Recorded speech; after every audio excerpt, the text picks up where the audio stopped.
What would you say, my friend, to someone who might have thought Super Bowl 60 was boring? That's fair. It was 9-0 at halftime, right? When you get the snacks out, like I had people over and a bunch of like non-football fans over, and you're kind of hoping for touchdowns, big plays, like, oh, very exciting, and you don't get that. So I understand from like a scoring perspective, not that exciting. From a Mike McDonald, Seahawks, defense, what this means for the league, Sam Darnold, et cetera, et cetera. I think if you're somebody who is entrenched in the narratives and has been, an NFL fan, like you said, 12 months, 7 days a week, the whole year. Man, Seattle was such a huge underdog coming into the season. The Patriots such a huge underdog coming into the season. Both of their arcs ending there in the Super Bowl. To me, it was an incredible game to watch in terms of the finality of it, where Seattle really, really, really did this thing, where they turned the team around so fast and they won a Super Bowl with Sam Darnold. I found that a very pleasing watch. When you say what does it mean for the league, what is your your lasting takeaway of, I guess, like maybe the lesson of what the Super Bowl became and was? So that's the thing, that's the question I keep getting, right? Every hit that I do and every spot that I go, okay, like, Sam Darnold is going to change how we think about quarterbacks. Like Mike McDonald, he was so good against Kyle Shanahan. He was able to beat Sean McVay. Like, what does this mean for defense? And like, the Nick Amonwari, are we just going to put, basketball players at safety for the rest of all time? Like, there's so many things that might be the lesson. And I think that a lot of them are just one-offs, and that's the tricky thing about the NFL. We always want there to be lessons in what is inherently a 17-game season, 3 games in the postseason. They're all best of ones, too, right? And we know this is a league that is heavily impacted by injuries and by health, and then it's impacted by a lot of coin flips. One of the reasons the NFL is king and is so fun relative to the NBA and the MLB is, man, our postseason is a best-of-1 series. We don't get no best-of-5, best-of-7, come back and be good. No. You got one shot at this, right? And so there's an intensity there. So I don't think that, and we can walk away from this Seahawks season saying anything substantively for sure is like the lesson of this Seahawks team. But there's a lot that might be, and we've got a few more years to figure it out. So there's no impact on the league? No, there is, but it is living. It is not yet done, right? It's not that 31 other teams can go into their offices this March and say, all right, because Seattle did this with Nick Amonwari and this with Devon Witherspoon and this with Sam Darnold and this with JSN, we can then do these things, right? You're going to try to do some of that stuff. You're going to see more middle-tier quarterback contracts in that $30 million range. You're going to see more receivers who are slot receivers, but then they start playing a lot outside like JSN did. You're going to see a lot more teams build from the defensive backs out inside to out, right? Devon Witherspoon and Nick Amonwari were safeties and nickels, right? They didn't start with their outside corners. They started with their interior guys. You're going to see this. Will it work? Will it be as successful? Is it just going to auto-print Super Bowls? Yeah, probably not. And that's what makes the league fun. So the championship parade is at 11 a.m. There's a trophy celebration at 10 a.m. at Lumen Field. Who will be the star? Oh, like who's going to get sloshed and then have a good time on the mic? Who's the MVP in whatever way? Who's the MVP of the Super Bowl parade? Call your shot there. Leonard Williams kills me in terms of personality. I like Leonard Williams a lot. Have you ever watched the Leonard Williams TikTok? I have not, but I want to now. He's a good time. He does like houseplant care tips. He's like, this is how you water your monstera, right? This is how much light your orchid needs. Yeah, he's like a big like a nerd on the houseplants and stuff. And he's a very lovable guy, and he's got I think a very fun personality. And that's the MVP of this. You and I, Well, I think that's the Leonard Williams that we get. That's polished. That's presented. That's edited on the TikTok. I think if you get 7 to 9 beers into Big Cat, then I think we might get the personality to shine a little bit less polished. Are y'all sending Mina? What's that? Are you overlords? Are your overlords over there at ESPN sending Mina to the parade? Oh, I have no idea. No, I know she was in Disney, and I would wager that she wants to get home. I know she told me after the Super Bowl, she said, on Monday I'm going to Disney, and on Tuesday I have to start watching Fernando Mendoza, because that's just Mina's a grinder. So I'm going to guess that she's not on the championship parade. I'm guessing that, she's in the film. No, I think that is a bad move. Mina could easily be the MVP of this parade. We need to get her up there. Schools are closed, up to 1 million people going. I think I need Mina. I need Mina or I'm not watching. I don't think anything will beat for me the picture of Howie Roseman with the beer can cut on his head because he got hit by somebody, tossing a can to him. Yeah. That was a pretty peak Super Bowl. You have that. I'm trying to think of other good parade moments. You have Kelsey in the Mummers uniform. You have Travis. You have Gronk in the SpongeBob hat catching like little bottles of Goldschlager. No, it was Fireball. You have Saquon lifting a man over a barrier. Yeah, you have Gronk tossing the Lombardi to Brady on the boat. Oh, yeah. Over the water. The boat one was sick. That was a good one. So we'll Tom see. Brady it's wasted, being carried off, That's a very valuable gift. Yes, I do appreciate the Tom Brady absolutely wasted getting carried by his buddies. Yeah, like I don't know if they got. I don't know who that is here.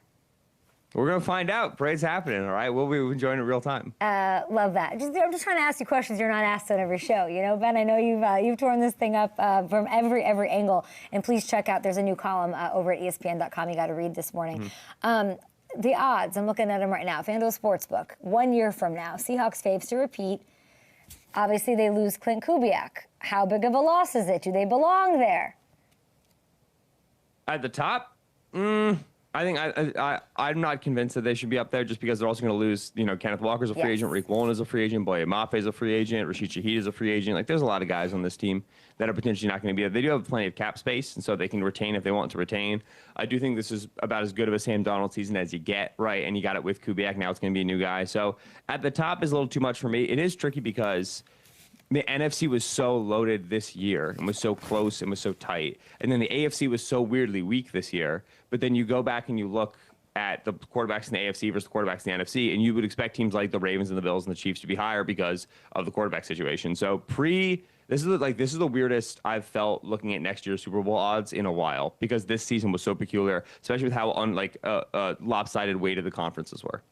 Can you tell me like the biggest loss that will be felt with the Kubiak loss? Like the Ben Solak special specific thing.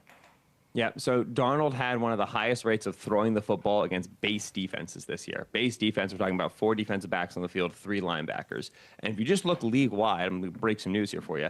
The average pass against 3 linebackers, 4 DBs, way more successful than the average pass against like nickel, 5 defensive backs, or dime, 6 defensive backs. Because linebackers aren't coverage players, right? They're increasingly becoming coverage players. They're trying to do it better. But in general, if you can get a defense into base and then throw the football, it's the easiest way to explosive plays in the NFL. It's one of the reasons why Sean McVay had his 13 personnel thing this year. 3 tight ends, you have to match this with base. Kyle Shanahan has always used a fullback. If I put a fullback on the field, you're going to want to respond with base. So Kubiak, out of that Kyle Shanahan tree, a lot of, you know, they would do 2 back sets with Ravi Oots, their fullback. They would do 2 tight end sets. They would put Sam under center, and they would get you into base to throw the football explosively. That skill is a skill that the Shanahan tree in particular is really good at, and obviously we'll see who the internal promotion is for the Seahawks if they go outside of the tree, what ends up happening. But Kubiak was excellent. He did this with Derek Carr and the Saints, and he did it again with Sam and the Seahawks at getting defenses to get 3 linebackers on the field, play action, pass, hit, explosive.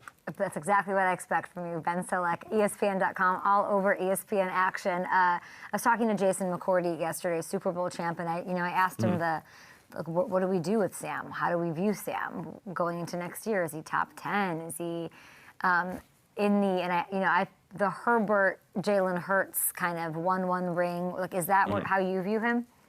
How do you view him? No, I mean, like, so, like, I think that Sam having the season that he did relative to Jalen having the last 2 seasons that he did is really clarifying, right? Because I remember, like, Jalen had that Super Bowl enormous win, great performance in the Super Bowl. And then we came back and I was on the show and you're like, Jalen's top 10. I was like, I don't think Jalen's top 10. So here I was, Sam had an unbelievable NFC Championship game. It was the best game I've ever seen him play against the Rams. Won a Super Bowl. Is he top 10?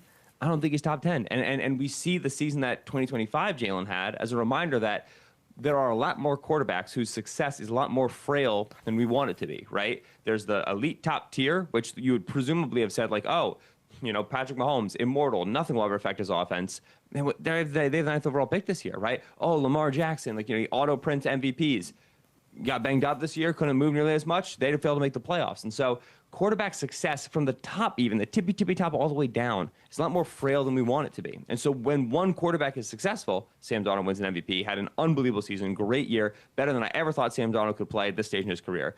It doesn't mean he immediately vaults up into that category. It means that the tiers are a lot more smushed than we want them to be, and there's going to be a lot more year-over-year shakeover than we want them to be. And so for me, like, Sam is nicely in that, like, Trevor Lawrence tier, Jalen Hurts tier, Brock Purdy tier, Jared Goff tier, where if it's right, it's right. If it's wrong, then there's some issues. Let's take a look at the AFC odds, shall we? Control room, thank you. 6th hardest schedule next year for these Patriots. This is obviously an incredible story for them, rebuilding year. Bills, Ravens tied at the top. Chargers better odds than the Patriots and Chiefs, though. What pops out to you here? I know it's February. We haven't even hit the franchise tag day, but, we would take Herbert and Harbaugh over the last 2 AFC champions. Yeah, I'm all over the Texans at this stage, both on this number and just generally. Texans are a great team to be investing in my opinion, right now. That entire defense is going to be back, and they obviously they were quite healthy this year, and you always worry about the health. But that defense was one of the 3 elite defenses, right? Denver, Seattle, and then Houston. And then offensively, that was an unbelievably young offense, right? You have a rookie running back in Woody Marks. You have rookie young receivers in Jaden Higgins and in Jalen Noel. You have no Tank Dell for the entirety of the season. You have a rookie starting left tackle there, the offensive line, and they were shuffling the offensive line over the course of the year to try to figure out the best group because they had multiple free agent ads, right? You have C.J. Stroud, who's still a young quarterback. You had Nick Caley, who was a first-year OC. And over the course of the back half of the regular season, they were figuring stuff out, and they were getting a little better. Running game was improving. Jaden Higgins was taking steps forward. They obviously got deleted by the Patriots in the snow. Bad game. Like, it leaves a sour taste in your mouth. But in general, like, that offense was never going to be in its final form after one season. And I think that you're going to see some more investment on the offensive line this offseason. And I think you're going to see a much better, more polished and controlled C.J. Stroud over the course of next year. That plus just this defense, right? Like, that defense is going to auto-print you 8 wins, 9 wins. Just on the back of how good that group is. The Ben Solak auto print's killing me. I love that. I don't even think auto printing is a thing that exists in the world, but it's a phrase I've always used. And I think it's great. I know it really it illustrates and illuminates your point very well. I like how you think. And you're very smart. So I'm going to ask you, when we start getting to the not schedule release, but we know the opponents, it's out. You know, season ticket holders want the information. The information is there. We're seeing like who has got a tough schedule. The Bears look like they have a tough schedule right now. Where does Ben's mind go? Do you care at all? Does it like wash right over you? Is there anything about it that holds water with you? So what we tend to look for at the time of schedule release is going to be like travel and rest disparities, right? And so, but not even schedule release, like now, like we know the opponents now, right? Where like, does that do anything for you? So like it might affect if I were to take like win-loss totals, like, oh, you know, the Bengals are going to have a much easier schedule this season because they were third place in the AFC North, right? But I'm never rushing to take win totals in the middle of February. They're going to be up for 6 months. I'm going to get more information between now and then. I don't feel the need to like get that early on these markets. Back in the day, like they were a lot softer than they were. And so to me, like, no, I'm not going to move on this from like a betting perspective. It is, you know, you do circle these things, right? Okay, like the Niners were the 3rd team in the NFC West this year. They're going to get a 3rd place schedule. It's going to be lighter than the Seahawks and the Rams, presumably. But we're going to learn a lot more about those opponents as time goes on. And so to me, like nothing about like having the opponents right now is actionable, right? We've had the opponents since, you know, the end of week 18. But we'll get there where, you know, as the schedule starts to come out, we start to see travel and rest disparities. Then you start to look at some of those. You buy into that travel rest disparities? Like you do? No. I'm not talking from a betting perspective. I'm talking from a, you know, like the Patriots schedule ended up being a huge, huge story. So I'm trying to think of like who's next year's Patriots, who's next year, you know, like that kind of thing. Who's next year's Lions? Yeah, and it's funny because we walked in with the Patriots and we knew they had one of the easiest schedules in the league. We knew from like a opponent win-loss record, opponent Vegas win totals. We even knew from some of the rest disparity stuff, like when do they get their home games, when do they have to play their primetime games, so on and so forth. So we knew this. And then they went and they went 14-3, and everybody's like, oh, it's because of the schedule. Buddy, show me your Patriots over 13.5 win ticket then. If the schedule was the whole reason that they won 14 games, then you should have been on this. It's not the whole reason why they wanted these games. This was a objectively good team, right? Connor Orr of Sports Illustrated, I think it was Connor, I may be wrong. I think it was Connor of Sports Illustrated, had a wonderful, wonderful note from a Seahawks assistant coach in his post-Super Bowl column where he asked me, he was like, hey, the Patriots, like paper tiger, just bad schedule. And the Seahawks coach was like, no. That's a good team that ran into like a bad day. Like, you know what I'm saying? Like that is a solid team that we're very, very good. And they ran into us and we played our best ball, we executed and we beat them. Like, don't get it wrong. Like, we were awesome today. We were better than them. But that's like a good football team. We did not walk into this game. Like, he didn't say this, but the implication was we're not walking into this game saying, oh, schedule paper tiger, you know, we're going to wax them. And so to me, like, if anybody's saying, oh, the Patriots were a total product of their schedule, Drake Maye was a total product of his schedule. Buddy, watch Drake May's rookie season back. It's the 10th best rookie season this century by success rate. Like, anybody acting like this is all schedule drives me insane. This was a wonderful team. I'm looking at Connor Orr. Shout out to Connor Orr. Is it I think it was Connor. I read a lot of Super Bowl columns, so I'll see if it is. The Seahawks celebrated after Super Bowl win, like Super Bowl 60, like they knew they would win. Boring is what you meant. They sat there like they knew. They weren't even excited. You saw Ryan Clark on your very set yesterday at Disney. Did you all get after? Nobody got after it. Nobody, you know? Listen, they go after their coach, Mike McDonald, right? Mike won the Super Bowl and just kind of sat there and was like, cool, I meant to do this. Yeah, I guess. I hate it so much. Okay, I'm done with the Super Bowl. I want to ask you about other storylines. You know what I would find really funny? is like Aaron Rodgers and McCarthy back together would be an absolute riot to me. Mike McCarthy is the Steelers head coach. They've talked, allegedly, several times about returning, about Aaron getting back there. Where I'm seeing like stuff in the ether. I've not heard this personally, but Aaron Jones like coming into the mix. Are the Steelers really, is this real? 42-year-old quarterback, Aaron Rodgers back with McCarthy. Is this the plan? I should not be forced to watch Aaron Rodgers McCarthy in 2026. I did my watching of Aaron Rodgers, Mike McCarthy in the late 2010s, and I watched it fall apart, and I watched the offense lose its fastball, and I watched Rodgers just become like a silent protester within the offense, just calling the plays that he wanted to. This was like 8 years ago, and there's no reason to do it again. Rodgers at this point in his career, like with his play style and then his athletic limitations, it's really hard for him to be a successful quarterback. He's going to have 2 or 3 games a year where he's just like so sharp and so correct that he like dices up and surgeons a bad defense. But in general, like he cannot create outside of structure. Among 35 quarterbacks, he was like dead last in terms of explosive play rate on extended dropbacks. Time to throw is one of the fastest in football. Air yards to the sticks, one of the lowest in football. Like he's a point guard. He's a pop gun shooter. He cannot do things down the field. He cannot do things outside of the pocket. You're going to run a Mike McCarthy offense that is extremely well known in structure, right? This defense has been on these calls and on their checks for a long time. It will not go well. Oh my gosh, it's something you think will be boring. And bad. Boring is bad because I have to watch the film of it for 17 weeks to write about it. I like that you're saying that. I thought you were going to be like, it might be interesting for this. No, nobody wants it. And then my question is that a me impersonation right there with the No, my question is more like, what is the plan for the future? Like it's very sad. And when Tomlin stepped down, the Steelers had a real opportunity to like hit a reset clock, be bad for a little bit, get a young coach, and try to like draft a quarterback next year.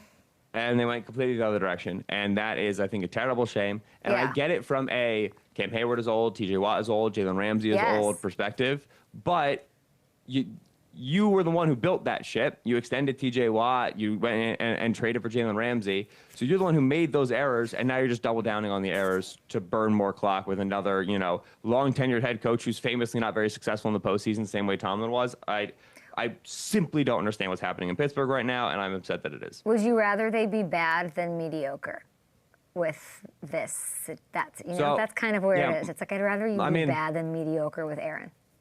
This is the whole thing with Tomlin, right? Is that he's never had a losing season, and the limiting factor on that is that it's really hard to get those early picks, get those blue chip players. My father's a Steelers fan. My father would do anything to go 4-13 at this point. He's so desperate to have one losing season, and rightfully so, because it allows you to reset, swallow some dead cap, acknowledge that, okay, we need to get younger as a team. You play some younger players, you develop some rookies, and then you try to build a new winning window, right? You have to do these things sometimes. That's how you got Big Ben. Steelers, let's go. Yeah, back in 2004. Nobody remembers this.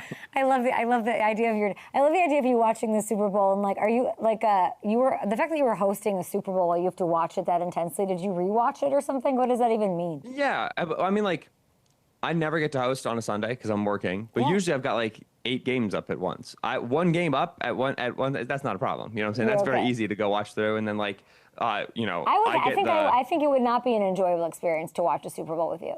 I think you'd be so dialed in, and I'd be like, so how's the fan? Look at halftime, and you'd be like, shut up. Yes. So everybody came like much earlier, a couple hours beforehand. They played. I've got 2 little kids, and so played with the babies, met with the babies. And then I answered all the questions. I instructed, okay, this is how field position works as a first down. This is mostly like nobody watches football. I presented on some of the coaches and the players. Like, this is Sam Darnold. We like him. This is Drake Maye. He's very lovely. I showed like an Ann Michael May Bakemas video. I was like, see, she's very nice. Did you really? You have like a PowerPoint. That's adorable. Oh, I had a PowerPoint. Oh, and so. Yeah, so then everybody got it, and then once the game started, I was just sitting in a chair typing away and rewatching, while my wife at that point kind of took over the hosting duties. But I had to record with Mina right after the game, and I told everybody, I said, you can come over, and it's a great time, food and everything. The moment this game ends, you got to leave. And so I'm getting ready to record, and they're dilly-dallying in my foyer talking. I had to throw my friends out. Like, listen, everybody, you can talk outside in the driveway if you want. Like, I have to record. So they did get tossed out at the end of the night. I love that. There's a new article on ESPN.com right now. Check out Ben's work, please. Ben Solak, we appreciate you. Don't go anywhere. We have a YouTube break, guys. Subscribe to the YouTube. We gave our friend Ben a little homework. Not that he has enough to do. I think we asked you for some free agents, and this list is pretty wild. And that action, all the trade action, it's here. It's a couple of weeks away. I'd like to hear your top 5 free agent moves you'd like to see happen. Let's start at 5. Alec Pierce to the Patriots, I'm very enthusiastic about. Pierce is this like big downfield receiver, most explosive receptions per touch this year in the NFL. Drake Maye, we've seen, be a highly explosive passer. He's got a great downfield ball. Stephon Diggs doesn't really have that juice, right? Demario Douglas is kind of their speed guy. You really saw the Seahawks not fear those two players in particular in this game. And so I think you'd like to see a bigger, stronger X receiver who can win some of those backside balls, some of those contested balls, but then also has the ability to win with speed down the field. And so Pierce from the Colts is going to make a lot of money. I think he's going to be one that surprises a lot of people. So Pierce is my 5. I think Jawan Jennings is my 4 to the Kansas City Chiefs. The one thing, the Chiefs need to be more willing to block with their receivers in the running game. It's the number one limiting factor in their running game right now is Xavier Worthy, Rashee Rice, Hollywood Brown. These guys can't block. And so they can't be multiple in how they run the football. Jawan Jennings with the 49ers, man. Like tough on third down, makes hands, catches physical. I love that. But he is an extremely willing blocker. He would bring a degree of physicality that the Chiefs desperately needed at the position. Number 3, I have Boye Mafe to the Bills. He's one of those Seahawks free agents I talked about. He is like an outside linebacker, more speed rusher that lost favor in this new defense because Mike McDonald needs these guys to be bigger, longer, stronger. Well, Jim Leonard takes over there in Buffalo, and he needs his Nick Menitos. He needs his Jonathan Coopers. He needs those speed demons on the edge. So Mafe's got to find a new home. I think Leonard might be a good spot for him. Number 2, I have Kyle Pitts to the Giants. Pitts, I'm really excited to see where he goes. Pitts had such a good season in 2025. Oh my God, like he's back. He's fully back from the knee. He's explosive. He catches. I love Kyle Pitts. I think he's still only 25 too. He came into the league so young. I think Pitts is going to be one of the. I need them to have a great tight end. They need a secured. I love this. I love that one. What's number 1? Number 1 for me is Malik Willis to the Browns. I'm very interested to see where he ends up at Packers quarterback here moving around. I think the Browns with Todd Monken, who coached for Lamar Jackson, is a really good fit for like what Lamar Jackson did best, what Malik Willis does well. Some of the vertical balls, some of the quarterback run stuff. There's going to be familiarity there. And the Browns so badly need the help of quarterback. So to me, Willis is exciting. What does this mean for Shedeur? I pass on all Shedeur Sanders questions so as to not incite his rabble-rousing fan bases. Okay, well, on that note, Ben Solak, if you could describe Shedeur Sanders in a bird, what kind of bird is Shedeur Sanders? I got nothing on that one. Again, it's not going to get me in trouble. Thank you, Ben Solak. Check out Ben's new column just released this morning on ESPN.com. You're the absolute best. This is a treat. Thank you. Appreciate it. Thank you, Kay. Appreciate you.